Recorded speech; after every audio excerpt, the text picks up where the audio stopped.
Okay, so you're finally at that part in the process where you found a property, you made an offer, the seller's accepted, so now you're under contract, right? So now the fun starts. Not really. Mortgages aren't fun. They're just kind of a necessary evil that you have to go through if you want to buy a house. They're kind of like going to the dentist, right? Nobody wants to do it, but if you want to have teeth in your 70s, then you kind of have to do it. So what we've done so far, got pre-approved, found a property, and now you're at this stage, stage 3, loan disclosures and collecting documents, okay? So this is where we're going to do some things like we're going to lock in the rate. We're going to send out the loan disclosures that explain kind of everything like the terms and all the details of, of the transaction, of the application. We're going to get the appraisal ordered. We're going to collect any outstanding documents that you haven't given us yet at the pre-approval, or any new documents that you might have, if anything happened to change or anything like that. And then your homeowner's insurance that you're going to get set up. So the first step, locking in the rate. So first we're going to figure out, okay, well, what type of loan do you want to do? What term of loan, right? So we probably already have a really good idea of what we're going to do here, but now's the time that we're going to finalize it, right? So if we're going to do a 30-year or a 15-year, we can start looking at interest rates based on today, the day that, that we can actually lock something in to see, okay, what makes most sense? What's the 15-year look like? What's the 30-year look like? What's the 20-year look like? Or maybe it's just a 30 and you don't want to, you don't want to talk about any other terms. You just want the lower monthly payment. So you're going to do a 30, or are we going to do a fixed rate or an ARM? Either way, whatever that is, we're going to finalize those terms and we're going to lock in that interest rate most likely. Based on, obviously if that's something that you would want to do, which is lock in the rate. You can always gamble. You don't have to lock, but we always recommend locking sooner rather than later because you're protected from the interest rate going up. And typically most lenders will offer a float down if the rates were to get better sometime before closing. There's some ins and outs of that process, but that's typically something that's offered as a float down. So, you always want to ask your loan officer about that just to make sure you understand if that's a possibility. But if it is, then you're typically always better off locking earlier in the process because if rates go down, not only is there the float down, but you can always refinance in the future. And if rates go up before closing, then you're floating with the market. You're subject to whatever happens with those interest rates. So we would typically be locking in the interest rate at this point. We will be sending out the loan disclosures. We're going to send those out at least 3 days after we have that full application. And typically on a purchase transaction, that last piece of information that we're waiting for before sending out those loan disclosures and having a full application is that property address. So now that you have a contract, we know what property you're buying. So that is the last item that we need to complete that application.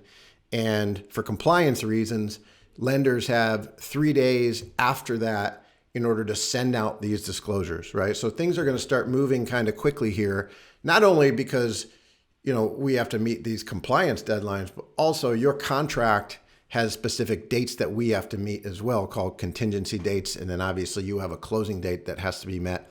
And those are things that are agreed upon between you as the buyer and the seller that we have to make sure that we're hitting those deadlines.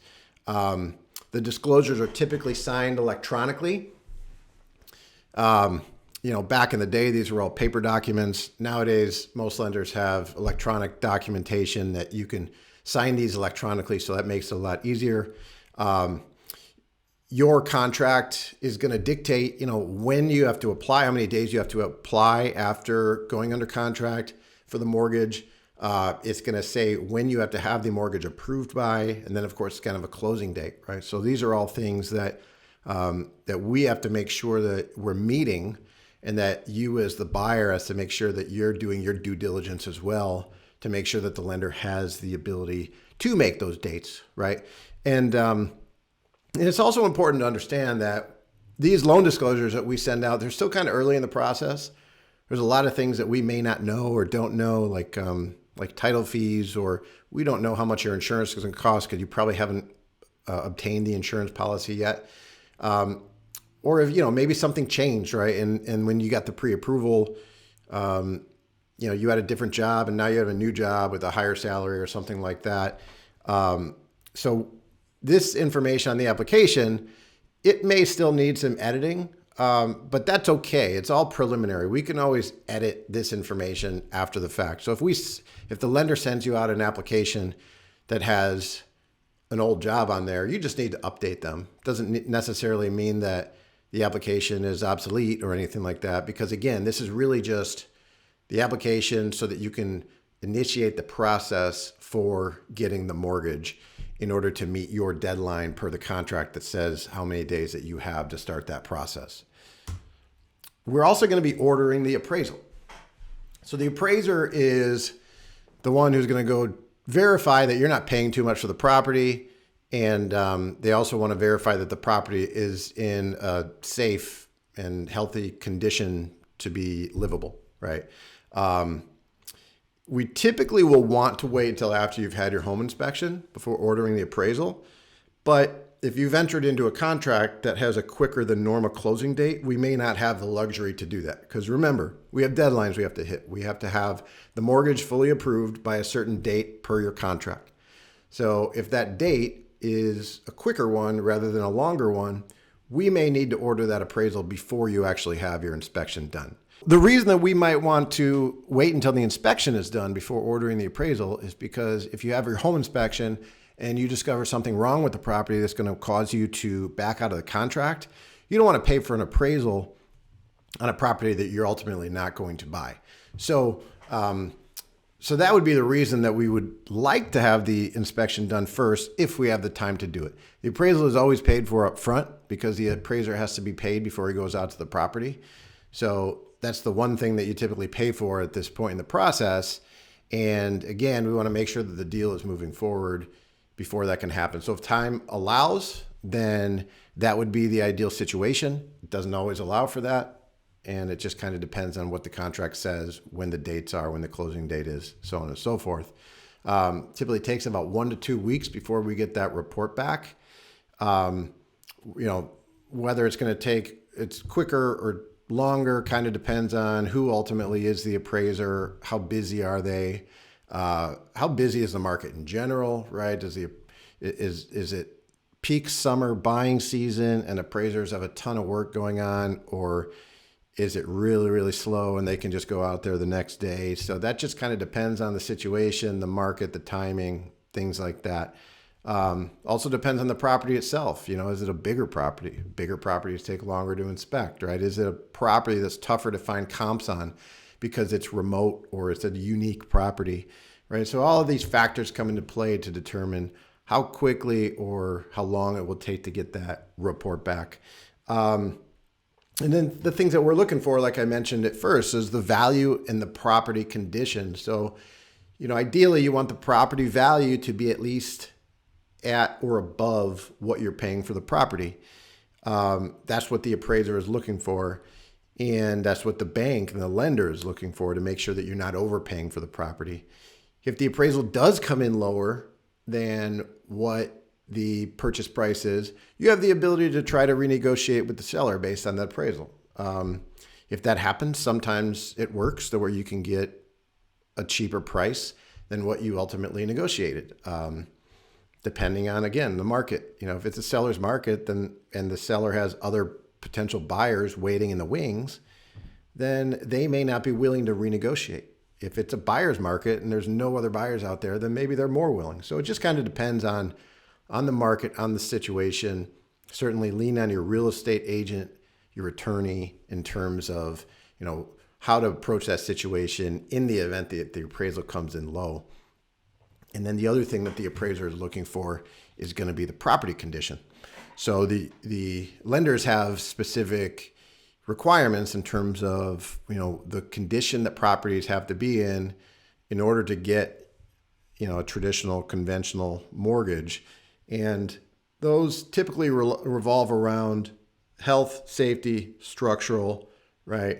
Some of the things that you're going to see that might need to be repaired could be, anything health related, water damage, mold, anything that could be a structural issue, right? Safety is a big thing. Porches without railings, things like that. And then it also kind of depends on the type of loan that you're getting too, whether it's conventional or FHA. FHA can sometimes have some more strict, unique requirements that conventional loans don't have. So things like peeling paint, uneven concrete on sidewalks, things like that. But again, we're sending the appraiser out there to verify this stuff. We get the report back and hoping that the value comes in and the property is good to go and that doesn't need to have any repairs prior to closing. And that's the ideal situation. And if it comes back and it needs repairs or the value is low, then obviously we just kind of cross that bridge when we come to it. Okay, moving on. No. Okay, moving on. Outstanding documents. So what this would be is anything that you haven't given us yet, right? Anything like if we didn't collect pay stubs or W-2s, usually we are at the pre-approval process, but we don't always need those if your situation's pretty straightforward and we have a really good understanding of your income.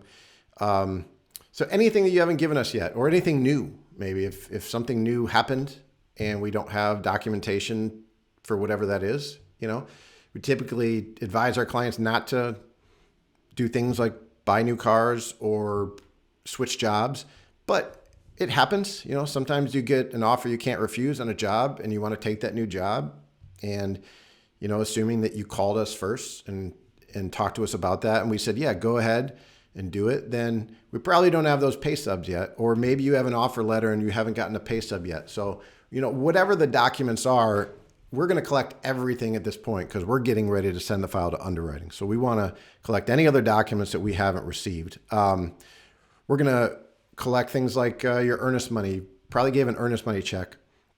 And so we need to see that actually cleared your account.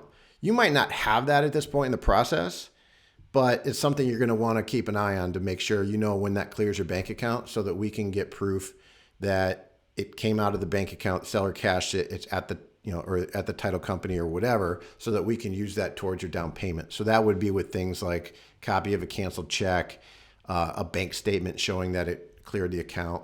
And then just anything, if you did buy a new car or anything like that, just any documents that we don't have, we're going to get at this point. Homeowners insurance. Now's the time that you're going to start searching for your homeowners insurance.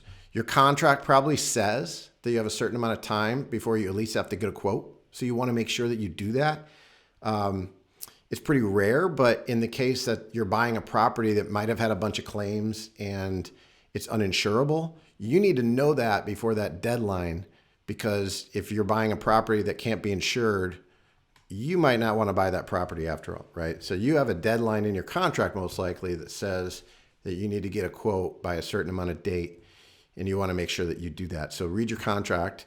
And it's important to know too that you can choose your own insurance company. So if you have an insurance company already, whether it's car insurance or if you own a current home right now and you have that insured, certainly you're welcome to use that agent. Probably not a bad idea to shop at this point, just to make sure that the agent you've been using for the last 6 years is still providing, a rate that's comparable with the market. And then once you've selected that insurance company and that insurance agent, you're going to want to put your insurance agent in touch with your loan officer, because then your loan officer will kind of take it from there and get what they need from the insurance agent. And your insurance agent is going to need some information from your lender as well. So that's kind of what we're doing next. In a nutshell, we've got, again, these are some things that we just want to make sure that we're not doing at this point. Like, you don't want to have your credit pulled if you can avoid it. You don't want to take out new debt. You don't want to buy a new car. Don't switch jobs, right? Again, sometimes things happen. Talk to your lender before you make any decisions.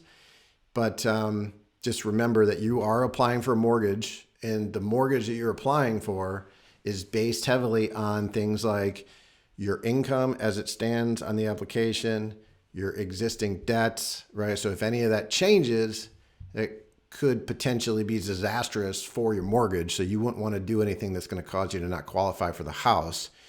So just talk to your mortgage lender before you actually make any ultimate decisions. So hopefully this helps paint the picture of kind of where we're at now in the process and where we're headed. Once we get through this part of the process, the next step would be going into underwriting. And so until then, if you have any questions, feel free to reach out to myself directly or my team. And we'll see you next time.